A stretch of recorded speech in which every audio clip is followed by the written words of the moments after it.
ఎంత రెస్పాన్స్ అంటే ప్రతి జిల్లా నుంచి ఇంక మన వెహికల్స్ పెట్టలేదు. నిజం చెప్పాలండి, వెహికల్స్ ఎక్కువ ప్రొవైడ్ చేస్తే ఈ గుంటూరు పట్టదు.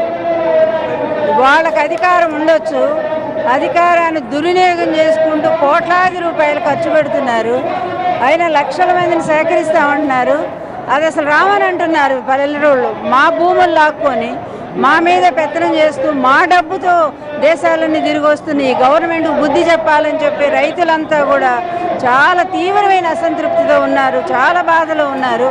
ఈరోజు జగన్మోహన్ రెడ్డి గారు చేస్తున్నటువంటి దీక్ష రైతులకు ఒక ఊరట. పర్వాలేదు, మా భూములు ఎక్కడికి పోవనే ఓ భరోసా, ఒక ధైర్యం. అందువలన అటువంటి ధైర్యాన్ని, ఒక భరోసాని ప్రతిపక్ష నాయకుడిగా తన బాధ్యతను సక్రమంగా నెరవేరుస్తూ ఉన్నాడు. మేడం చెప్పండి, చంద్రబాబు నాయుడు ఇప్పటికీ కూడా ప్రత్యేక హోదా కంటే ప్యాకేజీలే బెటర్ అని మాట్లాడటం కానీ, హోదా కంటే ఇంకా బెనిఫిట్స్ ఎక్కువ వస్తాయని చెప్పి చంద్రబాబు నాయుడు చేస్తున్న వ్యాఖ్యలు కానీ, అలాగే బీజేపీ మంత్రులు ఏవైతే చెప్తున్నారో హోదా గురించి కానీ, ఇటు తెలుగుదేశం పార్టీ మంత్రులు, ఇవన్నిటినీ కూడా మీరు ఎట్లా చూస్తారు? ఎన్ని పచ్చబద్దాలంటే ఈరోజు కనుక సర్వే చేస్తే ప్రపంచంలోనే నంబర్ 1 అబద్ధాల కోరి చంద్రబాబు నాయుడు అని చెప్పి తెలిసిపోద్ది. అందువలన గిన్నెస్ బుక్ ఎక్కొచ్చు అబద్ధాల్లో.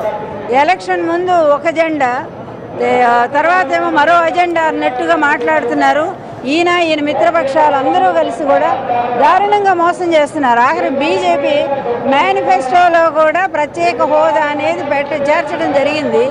అదేవిధంగా స్పెషల్ ప్యాకేజీ, అలాగే ప్రత్యేక హోదానే ఈ రెండు ఆంధ్రప్రదేశ్ హక్కు. ఇది అది పూర్తిగా రెండు కూడా కాంగ్రెస్ పార్టీ యూపీఏ గవర్నమెంట్, తర్వాత బీజేపీ ప్రస్తుత ఎన్డీఏ గవర్నమెంట్ ఇద్దరు కూడా ఒప్పుకున్నటువంటి అంశాన్ని ఈరోజు ప్రత్యేక హోదా అనేది 14th ఫైనాన్స్ కమిషన్ అది ఒప్పుకోవటం లేదు. మొత్తం ప్రత్యేక హోదా ఎత్తేస్తామని వాళ్ళు పార్లమెంట్లో వాళ్ళు ఇంద్రజిత్ సింగ్ చెప్పింది వాళ్ళే చెప్పారు.